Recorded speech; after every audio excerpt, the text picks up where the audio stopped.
அனைவருக்கும் வணக்கம். நம்ம இன்னைக்கு இந்த வீடியோவில் திருக்குறள் பார்க்க போகிறோம். திருக்குறள் பார்க்கறதுக்கு முன்னாடி திருவள்ளுவருக்கு சில சிறப்பு நம்மளால் முடிஞ்சதை செஞ்சுருக்கோம். அது என்னன்னு ஒரு பார்வை. சென்னையில் மயிலாப்பூரில் திருவள்ளுவர் கோயில் ஒன்று இருக்குது. சென்னையில் வள்ளுவர் கோட்டை ஒன்று கட்டியிருக்கோம். தமிழ்நாட்டில் வேலூரில் திருவள்ளுவர் பல்கலைக்கழகம் அப்படின்னு ஒன்று இயங்கிட்டு இருக்கு திருவள்ளுவர் பேரில். இந்திய அரசாங்கம் திருவள்ளுவருக்கு ஸ்டாம்பை வெளியிட்டிருக்கிறாங்க. லண்டனில் திருவள்ளுவர் சிலையும் இருக்கு. இது இல்லாமல் பள்ளிக்கூடத்திலையும் பள்ளிகளிலும் கல்லூரிகளிலும் திருக்குறளை பாடமாக நடத்திட்டு இருக்கிறோம். தை மாதம் பொங்கல் தினத்துக்கு மறுநாள் திருவள்ளுவர் தினமாக கொண்டாடிட்டு இருக்கிறோம். இவ்வளவு சிறப்புகள் திருவள்ளுவரை போற்றி புகழ்கின்றோம். இது மட்டுமல்லாமல் இங்கே பாருங்க, கடற்கரையில் கன்னியாகுமரி கடற்கரையில் பிரம்மாண்டமாக, அதாவது 133 அடி உயர சிலை திருவள்ளுவருக்கு கட்டியிருக்கிறாங்க. அது என்ன 133 அடி? ஏன்னா அவர் 133 அதிகாரம் கொடுத்துருக்கிறார். மொத்தம் 1330 குறள். அதிகாரம் பார்த்தீங்கன்னா ஒரு அதிகாரத்துக்கு 10 குறள். அப்போ அதிகாரம் பார்த்தீங்கன்னா 133 அதிகாரம். அதனால 133 அடி உயர திருவள்ளுவர் சிலையை கன்னியாகுமரி கடலில் நிறுவி இருக்கிறாங்க. அதை எல்லோரும் இப்பொழுது கண்டுகளிச்சிட்டு இருக்கிறாங்க. அதாவது சுவாமி விவேகானந்தர் பாறைக்கும் பக்கத்திலே மிக பிரம்மாண்டமாக 133 அடி உயர திருவள்ளுவர் சிலையை நிறுவி இருக்கிறாங்க. அதை இவ்வளோ பெரிய பொதுமக்கள் சுற்றுலாவாசிகள் அதை பார்த்து கண்டுகளிக்கிறார்கள், திருவள்ளுவரை போற்றுகிறார்கள். நாமும் திருவள்ளுவரை போற்றுவோம், திருவள்ளுவர் கருத்துக்களை உள்வாங்குவோம் என்று கூறி இப்போ வாங்க நம்ம திருக்குறளில் எந்த அதிகாரம் பார்க்கலாம். நம்ம திருக்குறளை துறவறியல் பார்த்துருக்கோம். திருக்குறளை அறத்துப்பால், பொருட்பால், காமத்துப்பால் 3 பிரிவாக பிரிச்சிருக்கிறாரு. அறத்துப்பாலை பார்த்துட்ருக்கோம். அறத்துப்பாலை பாயிரம் ஒரு 4, இல்லறவியல் 20, துறவறியல் 13, ஊழியல் 1, மொத்தம் அறத்துப்பாலுக்கு 38 அதிகாரம் திருவள்ளுவர் கொடுத்துருக்கிறார். அதில் பாயிரம் 4 அதிகாரம் முடிச்சாச்சு, இல்லறவியல் 20 அதிகாரம் முடிச்சாச்சு, துறவறியல் பார்த்துட்ருக்கோம். அதில் மொத்தம் 13 அதிகாரம் இருக்குது. இது வரையும் இந்த 25வது அதிகாரம் அருளுடைமை முடிச்சாச்சு, 26 புலால் மறுத்தல் முடிச்சாச்சு, 27 தவம் முடிச்சாச்சு. இன்னைக்கு நம்ம பார்க்க போகிறது 28 கூடா ஒழுக்கம். துறவறவியல்ல அந்த தலைப்பில் கூடா ஒழுக்கம்னு சொல்றார். வாங்க 28வது அதிகாரம் தலைப்பு கூடா ஒழுக்கம். திருக்குறள் அதிகாரம் 28 கூடா ஒழுக்கம். அந்த கூடா ஒழுக்கத்தில் என்ன திருவள்ளுவர் சொல்ல வர்றார்னா, துறவி வேடத்தில் இருந்து கொண்டு கெடுதல் செய்யக்கூடாது. துறவி வேடம் போட்டுக்கிட்டு யாருக்கும் எந்த தீங்கும் செய்யக்கூடாது. ஏன்னா அவர் துறவியா இருக்கும்போது அவர் என்ன சொல்லிட்டாரு, அருளுடைமையா இருக்கணும், கருணையா இருக்குன்ட்டார். ஃபர்ஸ்ட் அதிகாரமே நீங்க பார்த்தீங்கன்னா இதில் துறவரையில் 25 அருளுடைமை, கருணையா இருக்குன்னு பிற உயிர்களிடம் அவங்க தான் துறவரத்தில் இருக்க முடியும். 2 புலால் மறுத்தல், மாமிசம் அசைவ உணவு சாப்பிடக்கூடாது. அதாவது பிற உயிர்களை துன்புறுத்தக்கூடாது, பிற உயிர்களை கொலை செய்யக்கூடாது, அதன் உணவை உண்ணக்கூடாது. அப்படி இருக்கிறவங்க தான் துறவரத்தில் இருக்க முடியும் அப்படின்னு 26வது அதிகாரத்தில் சொன்னார். 27ல் தவம்னா துறவுனா எப்படி இருக்குன்னு, யார் தவம் செய்ய முடியும் அப்படின்னு சொல்லி சொன்னார். அதில் அடுத்தது என்ன சொல்வார்னா, அப்படி தவத்துக்கு வந்த பிற்பாடு எப்படி இருக்குன்னு, எப்படி இருக்கக்கூடாது அப்படின்னு சொல்கிறாரு. அதான் இந்த அதிகாரம். கூடா ஒழுக்கம்னா துறவி வேடத்தில் இருந்து கொண்டு யாருக்கும் கேடு செய்யாதீங்க, தீங்கை செய்யாதீங்க அப்படின்னு சொல்கிறார். நம்ம இன்னும் அவர் சொன்னதை டீகோட் பண்ணுறோம். அவர் என்ன சொல்ல வராரு அப்படின்னு நல்லா யோசிச்சு புரிஞ்சுக்கிட்டோம்னா, அவர் என்ன சொல்ல வர்றாருன்னா, போலி சாமியாராக இருக்காதீங்க. சாமியாராக இருந்தால் உண்மையான சாமியாராக இருங்க, போலி சாமியாராக இருக்காதீங்க அப்படின்னு சொல்ல வராரு இந்த அதிகாரத்தில். வாங்க ஒரு குறளாக பார்க்கலாம். அதாவது துறவறவியல் அதிகாரம் 28 கூடா ஒழுக்கம். துறவி வேடத்தில் இருந்து கொண்டு கெடுதல் செய்யக்கூடாது, அதாவது போலி சாமியாராக இருக்கக்கூடாதுன்னு சொல்ல வராரு இந்த அதிகாரத்தில். இந்த அதிகாரத்துக்கு மொத்தத்துக்கும் அவர் என்ன சொல்ல வர்றாருன்னா, ஒரு துறவி வேடம் தரித்தா அது எவ்வளோ பெரிய உயர்ந்த ஒரு தவக்கோலம். அந்த தவக்கோலத்தில் இருந்து கொண்டு அந்த சாமி வேடத்தில் இருந்து கொண்டு சாமியாராக இருந்து கொண்டு சன்னியாசியாக இருந்து கொண்டு எந்த தீங்கும் செய்யாதீங்க, போலி சாமியாராக இருக்காதீங்க, சாமியாரை நடிக்காதீங்க அப்படின்ட்டு இந்த அதிகாரத்தில் எல்லா குறள் மூலிமா 10 குறள் மூலிமா சொல்ல வர்றார். அவர் சொல்ல வந்த கருத்து என்னென்னா, சாமி வேஷம் போட்டு நடிக்காதீங்க, போலி சாமியாராக இருக்காதீங்க, துறவு வேடத்தில் போட்டு துறவி வேடத்தை தரித்து கொண்டு யாருக்கும் கெடுதல் செய்யாதீங்க அப்படின்னு தான் சொல்ல வர்றார். வாங்க ஒரு குறளாக என்ன அவர் சொல்ல வரான்னு பார்க்கலாம். 271 மொத்தம் 27 அதிகாரம் முடிச்சாச்சு. அதாவது 270 குறள் முடிச்சாச்சு. இது 271வது குறள். 271 வஞ்ச மனத்தான் படிற்று ஒழுக்கம் பூதங்கள் 5 அகத்தே நகும். மனத்தில் வஞ்சகம் வைத்து கொண்டு துறவி வேடத்தில் நடிப்பவனை வெளி உலகம் அறியாவிட்டாலும் அவன் உடம்பில் உள்ள ஐம்புலன்களும் அவனுடைய கேடுகட்ட நடத்தையை பார்த்து சிரிக்கும். அதாவது துறவி வேடம் தரிச்சுக்கிட்டு துறவி வேடம் போட்டுக்கிட்டு ஏதாவது கெட்ட செயல் உலகம் தான் பார்க்கலையே அப்படின்னு கெட்ட செயல் செஞ்சா அந்த துறவி வேடத்தில் இருக்கிறவனுடைய ஐம்புலன்களும் கண், காது, மூக்கு, நாக்கு, செவி, கண், காது, மூக்கு, நாக்கு, மெய், உடம்பு, இந்த ஐம்பூதங்களும் ஐம்புலன்களும் இன்னும் இப்படி இருக்கிறாரு அப்படின்னு அதுவே பார்த்து நகைக்கும், சிரிக்கும். அதனால் வெளியில் யாரும் அறியாமல் இருக்கிறாங்க, யாருக்கும் தெரியாது அப்படின்னு தப்பு செய்யாதீங்க. தப்பு செஞ்சால் உங்களுடைய ஐம்புலன்களே உங்களை பார்த்து சிரிக்கும் அப்படின்னு 271 குறளில் சொல்கிறார். 272 வான் உயர் தோற்றம் எவன் செய்யும் தன் நெஞ்சம் தான் அறி குற்றப்படின். துறவி தன் மனம் அறிந்தே குற்றம் செய்தால் அவனின் வெளிப்புற தோற்றமான துறவு கோலம் மற்றும் பிற துறவு அடையாளங்களால் என்ன பயன்? துறவி தன்னுடைய மனசு அறிஞ்சே தன்னுடைய மனசுக்கு தெரியுது, தப்பு தான் தெரியுது, இருந்தாலும் செய்கிறாரு அப்படின்னா அவனின் வெளிப்புற தோற்றத்தினால் என்ன பயன்கிறாரு? வெளிப்புறத்தில் ஒரு அந்த உடையை போட்டுக்கிட்டு துறவி உடையை போட்டுக்கிட்டு மற்ற தவக்கோலத்துக்கு தேவையான மற்ற இது அந்த ருத்ராட்சமோ இல்லை கவசம் அது இதுன்னு வச்சுக்கிட்டு அந்த அடையாளம் வச்சுக்கிட்டு என்ன புரோஜனம் அப்படிங்கிற வானுயர் தோற்றம். அந்த துறைவேடம் போட்டாவே அது ஒரு பெரிய உயர்ந்த தோற்றம். அந்த தோற்றத்தை போட்டுக்கிட்டு அந்த துறவி வேடத்தை தரிச்சுக்கிட்டு மனசு அறிஞ்சு குற்றம் செஞ்சால் அது துறவி குளத்தில் இருக்கல எந்த பயனும் கிடையாது அப்படின்னு 272 சொல்றார். 273 வலியில் நிலைமையான் வல் உருவம் பெற்றம் புலியின் தோல் போர்த்து மேய்ந்து அற்று. துறவி தன் மனத்தை கட்டுப்படுத்தாது அந்த துறவி வேடத்தில் இருந்து கொண்டு கெடுதல்கள் செய்வது பசுவானது புலித்தோலை தன் மீது போர்த்தி கொண்டு பயிரை மீந்து நாசம் செய்வதற்கு ஒப்பாகும். துறவி வேடம் போட்டுக்கிட்டு கெடுதல்லாம் செய்கிறது இது எதுக்கு சமம் அப்படின்னா, எப்படி பசு புலித்தோலை போட்டுக்கிட்டு புல் மேயத்துக்கு சமம் அப்படின்னு.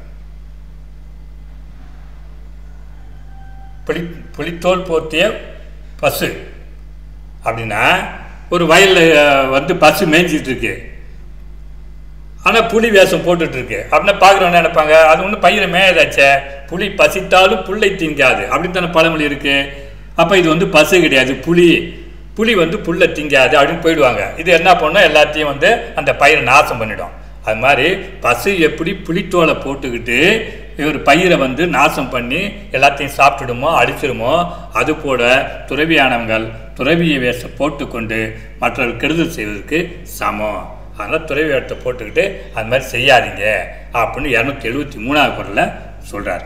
274 தவம் மறைந்து அல்லவை செய்தல் புதல் மறைந்து வேட்டுவன் புல் சிமிழ்ந்து அற்று. துறவி வேடத்தில் இருந்து கொண்டு கெடுதல்கள் செய்வது என்பது வேடன் புதரில் ஒளிந்திருந்து பறவைகளை பிடித்து கொள்ளும் செயலுக்கு ஒப்பாகும். எப்படி துறவி வேடத்திலிருந்து கெடுதல் செய்கிறது எப்படின்னாக்கா, பறவையை பிடிக்கிறதுக்கு புதற்கு உள்ளார ஒளிஞ்சிக்கிட்டு எப்போ பறவை வருதோ டக்குன்னு பிடிச்சி அதை கொண்டு சாப்பிட்றதுக்கு சமம்.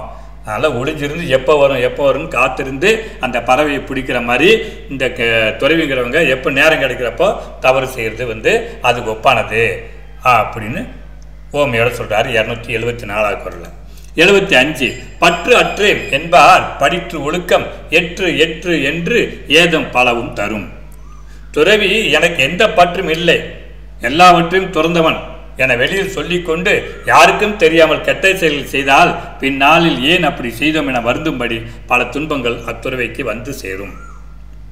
நான் எல்லாத்தையும் திறந்துட்டேன், எனக்கு பற்றே கிடையாது, எனக்கு ஆசையே கிடையாது அப்படின்னு வெளியில் சொல்லிக்கிட்டு ஆனால் பின்னாடி வந்து கெட்ட செயல் செஞ்சால் பின்னால் இதெல்லாம் ஏன் அப்படி செஞ்சோம் அப்படின்னு பின்னால் வருத்தப்படுற அளவுக்கு துன்பமோ கஷ்டமோ வருத்தமோ அந்த துறவிக்கு வந்து சேரும் அப்படின்னு 275 குறளில் சொல்கிறார். 276 நெஞ்சில் துறவார் துறந்தார் போல் வஞ்சித்து வாழ்வாரின் வன்கணார் இல். மனத்தில் ஆசையை துறக்காமல் ஆசை இல்லாதவர் போல் ஏமாற்றி வாழ்பவரைப் போல கொடியவர் இவ்வுலகில் வேறு யாரும் இல்லை.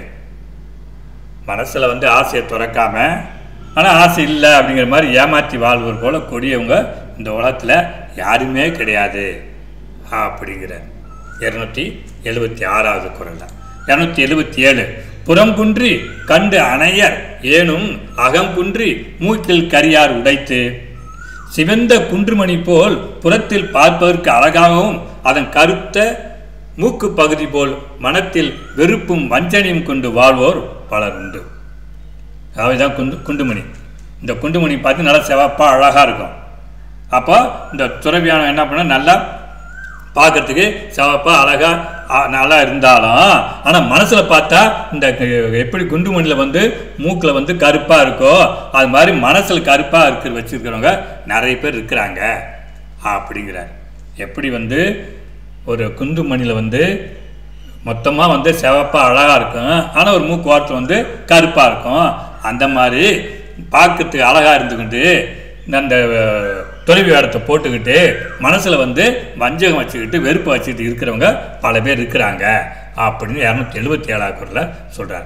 278 மனத்தது மாசாக மாண்டார் நீராடி மறைந்து ஒழுகும் மாந்தர் பலர். உள்ளே மனத்தில் கெட்ட புத்தியை வைத்துக்கொண்டு வெளிப்புறமாக உடலை மட்டும் சுத்தம் செய்து துறவி வேடம் தரித்து நல்லோர் போல் மறைந்து வாழ்வோர் இவ்வுலகில் பலர் உண்டு. மனசில் கெட்ட புத்தி இருக்கு ஆனால் வெளியில் பார்த்தா ஒரு நல்ல உடம்பு சுத்தமாக வச்சுக்கிட்டு நல்லா சுத்தமாக குளிச்சு கிழிச்சுக்கிட்டு துறை வேஷம் போட்டுக்கிட்டு அந்த மாதிரி இருக்கிறவங்க நிறைய பேர் இருக்கு. ஆனால் மனசு ஃபுல்லாக அழுக்கு, மனசு ஃபுல்லாக கெட்ட புத்தி கெட்ட எண்ணம். ஆனால் குளிச்சு கிழிச்சுவிட்டு அந்த காவி ட்ரெஸ் மட்டும் எடுத்து போட்டுக்கிறது, அந்த துறை வேடத்தை மட்டும் எடுத்து போட்டுக்கிறது. அந்த மாதிரி இருக்கிறவங்க இந்த உலகத்தில் பல பேர் இருக்கிறாங்க அப்படின்ட்டு இருப்போம். நம்ம கூட சில பேர் இருப்போம் எப்படின்னாக்கா குளிக்க மாட்டோம், ஒழுங்காக இது பண்ண மாட்டோம், ஆனால் ட்ரெஸ்ஸு போட்டு நல்லா பண்ணிக்கிட்டு சென்ட் மட்டும் அடிச்சுக்கிட்டு போவோம். அந்த மாதிரி இருக்கிறவங்க இருக்கிறாங்க, பல பேர் இருக்கிறாங்க அப்படின்னு 278 குறளில் சொல்கிறாரு. 279 கனை கொடிது யாழ் கோடு செவ்விது ஆங்கு அன்ன வினைபடு பாலால் குழல். கனை கொடிது யாழ் கோடு செவ்விது ஆங்கு அன்ன வினைபடு பாலால் குழல். அம்பு நேரானது ஆனால் கொலை செய்யக்கூடியது, யாழ் வளைவானது ஆனால் இனிமையான இசையை தரக்கூடியது. பாருங்க அம்பு பாருங்க, அம்பு வில்ல பிடிச்சி அம்பு விட்டோம்னாக்க ஒரு ஆள் செத்துருவான். அந்த ஆழ்த்தி தான் இதெல்லாம் போர் கருவி. அதனால் அவர் அதை பற்றி சொல்கிறார். இந்த ஆழ்த்தான் துப்பாக்கி அது இது ஜேக்க பாடிச்சுங்கிறாங்க. அந்த காலத்தில் வில்லு அம்பு இதுதான் போர் கருவி. ஸோ இது அம்புங்கிறது போர் கருவி. ஆனால் நேராக இருக்குது, பார்க்க அழகாக இருக்குது, வளவலன்னு இருக்குது, ஆனால் கொலை கருவி. அதே இது யாழ் அப்படிங்கிறது இசை கருவி. பார்த்தா வளைஞ்சு கலைஞ்சி பார்க்க அசிங்கமாக இருக்குமா இருக்கும், ஆனால் அது மீட்டுன்னு நல்ல இனிமையை தரும். அதான் அவர் சொல்கிறார். அம்பு நேரானது கொலை செய்யக்கூடியது, ஆனால் யாழ் வளைவானது இனிமையான இசையை தரக்கூடியது. ஒருவர் பார்ப்பதற்கு வெளிப்புறத்தில் அழகாக இருந்து தான் செய்யும் செயலில் கெடுதல்கள் செய்யலாம். அல்ல ஒருத்தவங்களை பார்க்கறதுக்கு வெளியில் பார்க்க நல்லா இருப்பாங்க, ஆனால் செய்தெல்லாம் கட்டத்தை செய்வாங்க. வெளில நல்லா ட்ரெஸ்ஸு பண்ணிக்கிட்டு நல்லா இது வெளிப்புற பூச்சிலாம் பூசிக்கிட்டு பார்க்கறதுக்கு நல்லா அழகாக இருப்பாங்க, ஆனால் செய்கிறது கேடான செயலாக இருக்கும். மற்றொருவரோ வெளிப்புறத்தில் அழகில்லாமல் இருந்து கொண்டு தான் செய்யும் செயலில் நல்லவற்றை செய்யலாம். வெளியில் பார்க்கறதுக்கு ஏதாவது நல்ல ட்ரெஸ்ஸு போட்டுக்க, அவங்கள்ட்ட காசு இருக்காது, நல்ல ட்ரெஸ்ஸு போட்டுக்க மாட்டாங்க, நல்லா நீட்டாக இருக்க மாட்டாங்க, ஆனால் செய்கிற செயல் குணத்தில் உயர்ந்தவங்களாக இருப்பாங்க, மனசில் நல்லவங்களாக இருப்பாங்க, நல்லவற்றை செய்யலாம். ஆதலால் செய்யும் செயலை கொண்டே ஒருவரை எடை போட வேண்டுமே தவிர அவர்களின் புறத்தோற்றத்தை பார்க்கக்கூடாது.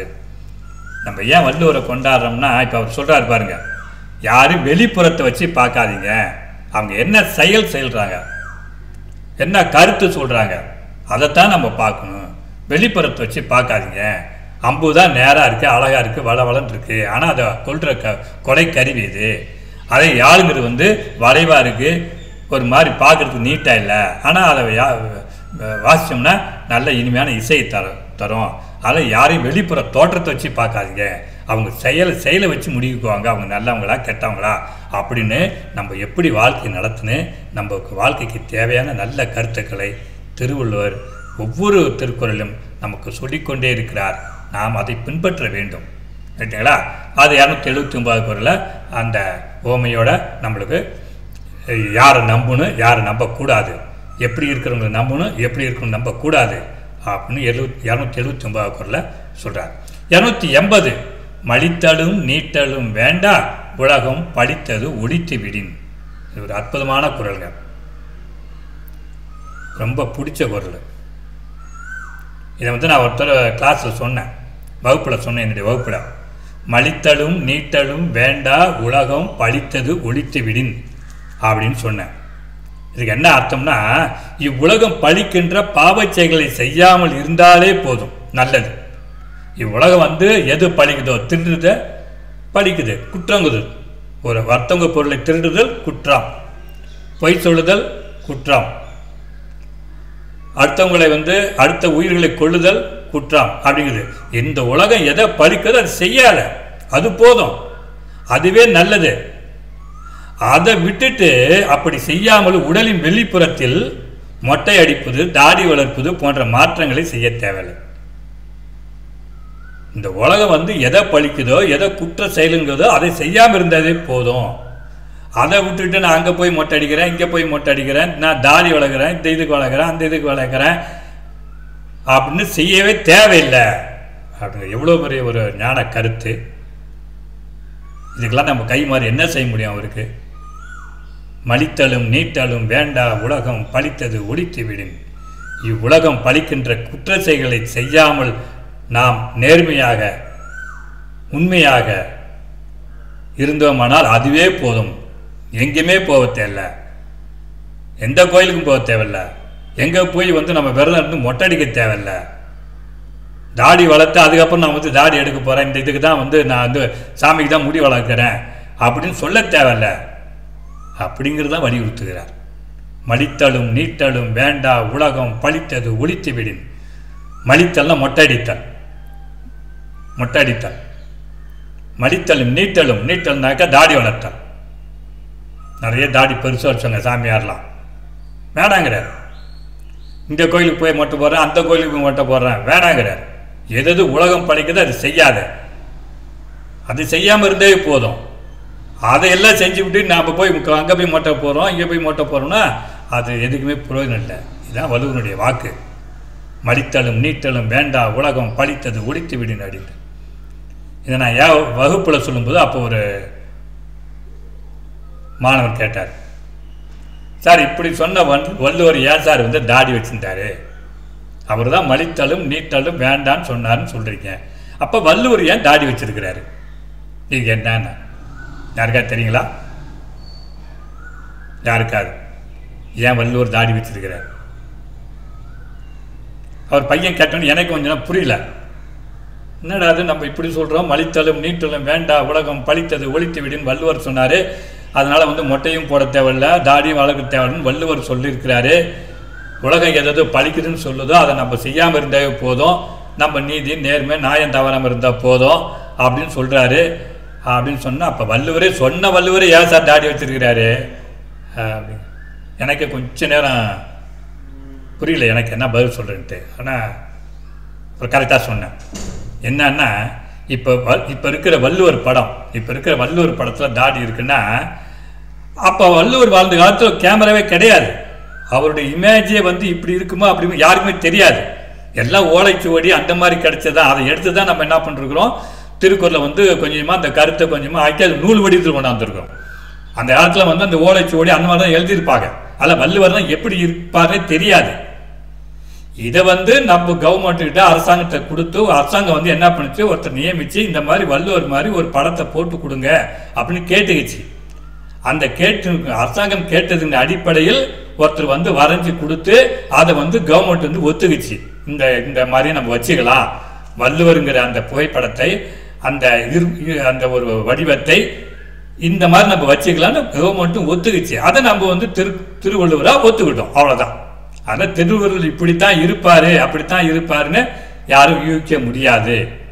இதுலேருந்து நம்மளுக்கு என்ன தெரியும்னா, நம்மளுக்கு ஆள் முக்கியம் கிடையாது, ஆளை விட அவங்க சொன்ன கருத்து என்ன, அவங்க என்ன செயலாற்றிருக்கிறாங்க, இதுதான் முக்கியம். இதைத்தான் திருவள்ளுவரும் சொல்லியிருக்கிறார் நம்மள்கிட்ட. இதுதான் திருவள்ளுவர் சொல்கிறார். வெளிப்புறத்தில் இந்த மாதிரி பார்க்காதீங்க, கனை கொடிது யாழ் கோடு செவ்விது அங்கு அன்ன வினைப்படு பாலால் குளர்.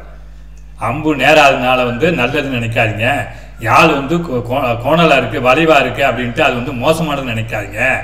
அம்பு நல்லதாக இருந்தாலும் அது கொலை செய்யக்கூடியது, யாழ் வளைவாக இருந்தாலும் கோணலாக இருந்தாலும் நல்ல இசையை தரக்கூடியது. அதில் வெளிப்புறத்தை பார்க்காதீங்க, செய்கிற செயலை பாருங்கள், சொல்கிற கருத்தை பாருங்கன்னு வள்ளுவர் சொன்னார். அதனால் நம்மளும் என்ன பண்ணுறோம், வள்ளுவர் கருத்தை தான் சொல்கிறோம், கருத்தை தான் நம்ம பார்க்குறோம், அதன்படி தான் வாழ்மொழிய. வள்ளுவர் எப்படி இருந்தார் அப்படிங்கிறது யாருக்கும் அது தெரியாததான் இருக்கும். நம்ம இப்போ வச்சிருக்கிற வள்ளுவருடைய புகைப்படம் கவர்மெண்ட் தமிழக அரசாங்கமே அதை ஒத்துக்குச்சு. இந்த புகைப்படத்தை இந்த மாதிரி ஒரு படத்தை நம்ம வச்சுக்கலாம் ஏற்றுக்கலாம் அப்படின்ச்சு. அதனால வள்ளுவர் தாடி வச்சிருக்கிறாருன்னு நம்ம ஏற்றுக்கலாம். ரைட்டுங்களா? இதோட நம்ம அதிகாரம் 28 கூடா ஒழுக்கம் அப்படிங்கிற அதிகாரத்தை முடிக்கிறோம். இந்த இதில் ஒரு அருமையான ஒரு அதிகாரம் கூடா ஒழுக்கங்கிறது. இதுலேருந்து நல்ல நம்ம கருத்துக்களை எடுத்துக்கலாம். இப்போ உள்ள இளைஞர்களுக்கு இந்த கருத்துக்களை கொண்டு சேர்க்க வேண்டும் என்று கேட்டுக்கொண்டு உங்களை அடுத்த வீடியோவில் சந்திக்கிறேன் என்று கூறிக்கொண்டு நன்றி, வணக்கம்.